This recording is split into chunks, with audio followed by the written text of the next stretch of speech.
All right, guys, so I just stumbled around here and check out this Outlander. But first off, check out what's inside of it. That is an Evo 4G63 here, and we've got Mike, the owner. Mike, Ryan, nice to meet you, brother. You too. So you got to tell me about this car. This is so unique. So it's a 2003 Mitsubishi Outlander. It's got, like I said, it's got an Evo head swap on it. So this car came with an NA 4G64, so 2.4 4G63, and with a single cam head, but the dual cam head drops right on. It's got an Evo 9 stock turbo on it, and so it still runs the NA 2.4 block, stock Evo 9 turbo, ETS front mount, Evo 9 transmission, Evo 8 non-ACD transfer case, stock Outlander rear diff, stock Outlander drive shaft, and puts about 300 to the wheels at about 18 pounds of boost, and yeah, it's great. Now a couple questions here. I didn't realize that. I thought it was a complete swap, so now I'm really intrigued. So you put a 2.0 head on it, so obviously it's a 2.4 stroke converter now, basically, right? Yeah. So my question is, these cast iron block then still? Yep. And the rods, pistons, I mean, is it a high compression motor now? Because I'm assuming it was an NA before, the compression ratio is probably higher, correct? Yeah, I'm not sure what the compression ratio was from the factory on these, probably somewhere like 9.8 or so. Okay. But it's nothing too crazy then. No, I mean the 4G64 NA blocks still use the same rods as an Evo. The pistons are obviously different, but the stroke is still the 100 millimeter stroke. And this is the block, crank, and everything that the Evo guys use to do 2.4 swaps in their Evos. Okay. So I just did it the opposite direction, where the car already had the block in it, so all I had to do was the head swap. Sure. And a couple of minor, wiring mods. It still uses the factory Outlander ECU as well, but when I swap the 5-speed into it, you can flash an Evo ROM straight to the Outlander ECU, and it doesn't know the difference. Wow, that's impressive. So this is using the, I guess was the RS or the base model version 5-speed out of the Evo then, correct? Yeah, it's using a Evo 9 5-speed manual trans. Okay. I've always wondered this. Why is the 5-speed so much more coveted or used over the 6-speed, out of the MR? I don't know exactly what the reasons are. I know that the 6-speeds tend to break quite at pretty low power. Sure. Compared to the 5-speeds. So, and there just aren't as many mods. Shep had a set of aftermarket gears for the 6-speed for a while, and now I think he sold all that stuff to Jax. But even those, they're only rated to like 500 horse. Wow. So the 5-speeds can take 500 horse, and plus there's, lots of options there. Sure. The car is quite unique, man. I appreciate you looking at it here. Like, it looks stealth. Like, I didn't notice. I see the ETS intercooler now, but I mean, there's not much there telling you that it is a big power car. Yeah, I'm assuming it's pretty quiet driving for the most part. It has an aftermarket exhaust, so overall it's pretty quiet. It's not super loud, but it's no cats or anything in it, so it's kind of noisy. But it's got the only things that you can really tell is like the front mount and the Evo big front brakes.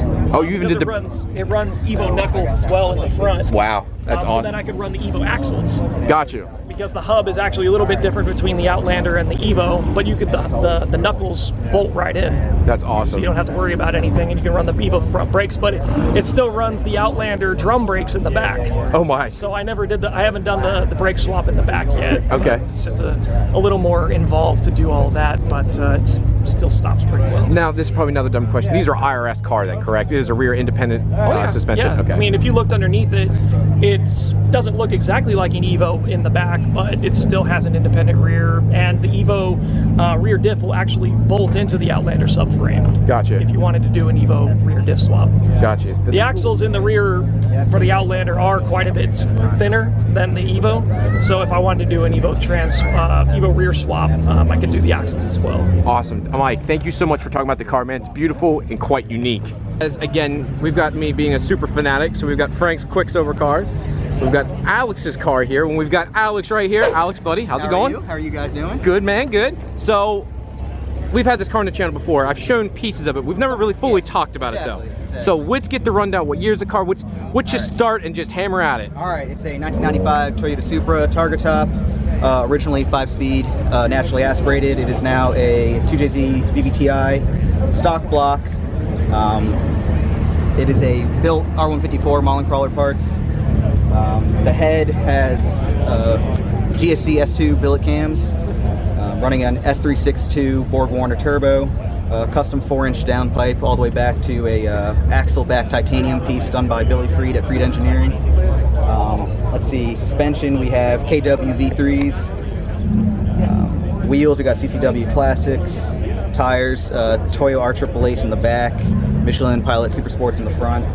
Mishimoto radiator, HKS intercooler, HKS intercooler charge pipes. And that's about it. About it. This thing is just about it. There's so much to this car. Guys, I'll get B-roll here. Hopefully I'm already flipping it up for you. Interior wise, you're working on the car right now. Yeah, right now. So the transmission you said again is an R154. Now, did you build that or did Freed build that? So Chris at Freed actually built that. Okay. Yep. Attaboy, Chris. Who built mine back in the day too? Good guy, great guy. Yeah, it works wonderfully for the power I'm at. So. Yeah. So how much power are you making right now, if that's okay to ask? 530 at 20 pounds on pump. Wow. See, guys, everyone gives me crap because I like my pump gas, but it's just, you don't have to worry about 85. You don't have to do anything. Not on flex yet. Still need to run new lines, so. Now, what ECU is in the car? It is an Infinity. It is an Infinity car? Yeah. Okay, see, Team Infinity, what's up? Yeah. Now guys, if you guys can see here, the engine bay is white. This is a wrap, and it's beautiful. Now, this isn't an exact match to a true RSP, but what's the color called? It's 3M Blue Raspberry. Blue Raspberry, okay. It's I mean, sitting next to an RSP, guys, if you didn't know any different, and if it was just sitting somewhere, you would think it was a true RSP car. Yeah. I really do like it. Now, are you going to paint the car eventually, or are you going to keep the white and then? Oh, yeah. What's the goal? Eventually, I'm going to repaint it RSP. I'm not really too big on keeping it the original color. There's 220,000 miles on this car. Really? So, and I'm not going to sell it, so I'm just going to paint it the color I want. I thought it was a lot lower mileage than that. That's actually kind of impressive. That makes me like it even more. Now, what rear diff is it? Is it a factory rear diff?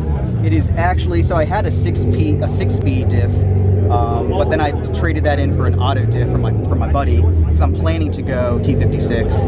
Attaboy. So we'll see. I think I might end up selling it eventually and just going a 488. So we'll see. I don't blame you. You have to check out mine here. We'll have to walk over then. Yeah, sure. Can we, for the people, can you turn on the car for us? Yes, I can. Oh, yes.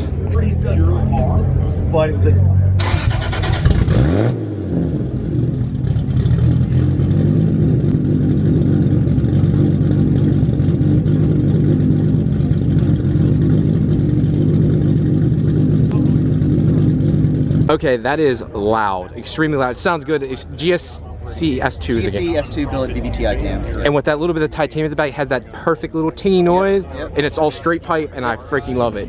Alex, again, man, thank you so much, brother. Thank you. All right, guys, we've got the next one up, and this is a real RSP, a real 97, and we've got Mike here. Mike, thank you very much, man. I know no one likes to talk on camera, so I do appreciate it. Oh, let's just start, because there's so much with this car here. Go ahead and just give me a rundown, like if I want to know how you got the car, how this all started, and then kind of go over the mods. Gotcha. Okay, well, I got this car about 4 years ago. Came out of Florida. Got it up here and pretty much did a full rebuild on it. And I mean, really everything. I mean, built motor. It's fully forged bottom end. CP pistons. I got Brian Crowder HD rods. Fully built head for Ferrari valve train. So port and polished by Head Games. Let's see what else. Injector Dynamics 1700s. Ross machine intake manifold, custom intercooler piping. I got a Greddy 4-row, Precision 6870. I got the Powerhouse S45 exhaust manifold, the dual wastegates. It's a brand new V160, brand new TRD LSD in the car, refreshed entire interior. I mean, it's pretty much a new car. Yeah, that's pretty much what I'm gathering from this, but I just want people to hear this, and I'll show you guys, hopefully I have B-roll up right now showing all this footage of this car. Now, explain to the time and dedication it takes, how many years this takes to get to something, especially for someone like yourself or myself who have a normal everyday job, right? I mean, you've got kids and a wife, you don't have time to spend on this. So how long did it take to get to this point we're at right now? 3.5 years. 3.5 years, guys, and that's like you said, like your kids sitting here, too much time. It is a lot of time and dedication to get to this kind of point, and that's even with shops helping. Yeah. And I had people help me. You know, a buddy of mine, Tony. He helped me a lot with this car, so I'm not even gonna say I built the whole car myself. Sure. He helped me with a lot of stuff, so it was a big build, a very big build. So what kind of power are you making right now? 950 to the wheels on the 85. Just 950. No big deal. Just no, 950. Just Yeah, 950. 950. No big deal. Yeah. I was hard on my car this morning, and I'm making just under 700, and I thought that was crazy. 950 is another animal. Yeah, I haven't even turned it up to that point yet. It's a lot. It's a whole lot. Now, like I wanted to explain to everyone too, this is an original 97, original 6-speed car, correct? Original And it's an original 97 6-speed.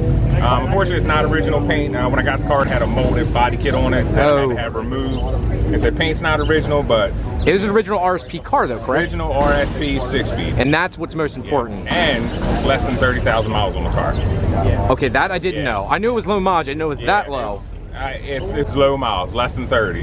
Wow, that's that's amazing, man. So what is it? What's the next goal? Are you happy with it is right now? I mean, I feel like any Supra owner, it's like, well, yeah, I'm done. Well, maybe there's a next step. Is there anything next on your mind you'd like to go to or try next? Nah, I mean, this is kind of it. I mean, this is everything I've always wanted in a Supra. I mean, it's exactly how I want it. I mean, there's going to be some things I need to do to it, but you know, this is kind of pretty much how I want it. Now, what clutch is in the car? I got the RPS dual carbon. Okay. Yep. Now, how's that driving so far? I see about people say like clutches are finicky. I personally have the McLeod now, and it drives great. And I've heard great things about RPS. Yeah, no problems with it at all. I mean, it drives like a stock clutch. See, it's and great. that's how it should be. Wow, I can't even talk about the car enough or looking enough. Mike, again, thank you so much, brother. I appreciate it. Yep.